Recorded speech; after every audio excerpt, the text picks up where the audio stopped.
আর আমগো বাবা আদম ছিল খুব সরল প্রকৃতির। এই জন্য দেখবেন আদম জাতির মধ্যে আদম সন্তান যারা বেশিরভাগ সরল, কথা কয় না। আর নবীও দেখেন কত জ্ঞানী, আল্লাহ রসুলও বলে দিলেন যারা সরল দিলে রইব এরা জান্নাত পাইব।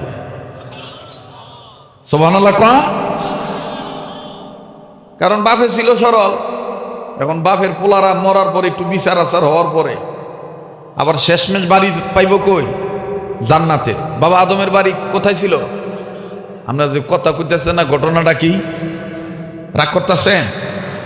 এ বাবা আদম কেমন সরল ছিল, আল্লাহ কইছে গন্ধম গাছের কাছে যাইও না, ওয়ালা তাকরাবা হাযিহি শাজারাতা, আছে না কোরআনে, আছে না কথাটা? তুমি গন্ধম গাছের কাছে যাইও না। আল্লাহ নবী সরল মনে, আল্লাহ নবী আমার আপনার বাপ আদম ডাক দিয়ে কইছে আচ্ছা।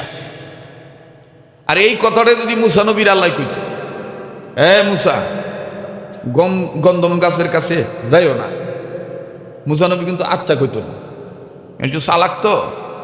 মুসা নবী ডাক দিয়ে কইতো গেলে কি হইব, আর কথা কয় না। পরে আল্লাহ কইতো গেলে শয়তান ওয়াসওয়াসা দিবে, এই হইব হেন হইব তেন হইব। তো মুসা নবী তখন আবার চালাকি খাটায় কইতো তাহলে বানাইছো কে? দেখবেন পোলাহানের মধ্যে কিছু পোলাবান আছে খুব চালাক, খুব সরল। কবেন মনা কোনো জায়গায় যাইস না, যেটা সরল কইব আব্বাই কইছে যাইতে না, যাইতাম না, আচ্ছা। আর যেটা চালাক সেইটা কইব গেলে কি হইব, কথা কয় না। তো আমার বন্ধুগণ, তো মুসা নবী আল্লাহকে জিজ্ঞাসা করেছিলেন, আল্লাহ আপনি মুসা হইলে আমি আল্লাহ হইলে আপনি আমার কাছে কি চাইতে? আল্লাহ তখন উত্তরে বললেন, তুই জীবনও আল্লাহ হইতে পারবি না। মুসা নবী কয় আপনিও জীবনে মুসা হইতে পারবেন না। হ্যাঁ বুঝছি তো, তো কইসত কে? খোসাটা দিতেছি কথা বার করুন লিখে। দেখবেন গ্রাম দেশে যখন সালিশ বসায়, লেখাপড়া নাই, ওকালতিও পাশ করে নাই, কিন্তু এই সালিশে আপনাদের এই এলাকায় শরীয়তপুরের এলাকায় জুরি কয়নি, জুরি আছে না? এই জুরি বানায় দেখবেন এমন একটা পণ্ডিত বেটারে ভাড়ায়, এই যে কাকাই কইতেছে বেটা পণ্ডিত, এই জুরির মধ্যে এমন একটা পণ্ডিত বেটারে পাঠায় যেই কথা সারাদিন বিচারকরা সাক্ষীরা খুঁজটা বাড়ি করতে নেই। এই জুরি কান্দের উপর হাত দিয়ে লয়ে যে কোনোটার মধ্যে লয়ে গেছে, 3 মিনিট পরে একা হইছে কাম হয়ে গেছে। মানে হের ওকালতি জ্ঞান নাই, কিন্তু এমন একটা বিদ্যা আল্লাহ তারে দিছে, চালাকি বুদ্ধি। সুবহানাল্লাহ কইতেন না? মানে এমন ব্যবহার জানে, কথা কইলি ও যত বড় পেছু কথা স্বীকার করবই।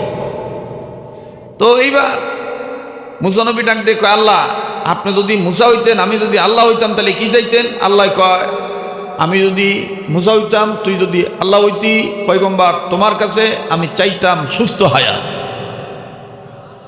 তো কথা শেষ না।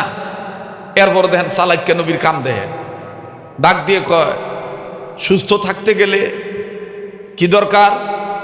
আল্লাহ কয় ভালো মন্দ, ভালো ভালো খাদ্য দরকার। কয় তাইলে তুমি কি খাইতে চাইতা? দেখছেন? কয় তাইলে তুমি কি খাইতে চাইতা? মুসা নবীকে আল্লাহ ডাক দিয়ে কয়, আমি যদি তোমার কাছে কিছু খাইতে চাইতাম তাহলে দুধ খাইতে চাইতাম। কথা শেষ না, কিন্তু চালাক্য নবীর কথা শেষ হয় নাই। ডাক দিয়ে কয়, এত খাওন থাকতে দুধ কে? কথা কয় না। এত খাওন থাকতে দুধ কে? আল্লাহ ডাক দিয়ে কয়, দুধ এই কারণে, দুধের রং সাদা, আমার রং সাদা, যারা আমার ওলি হইব তাদের দিল থাকবো সাদা। আসতে কয় সুবহানাল্লাহ, জোরে কয়।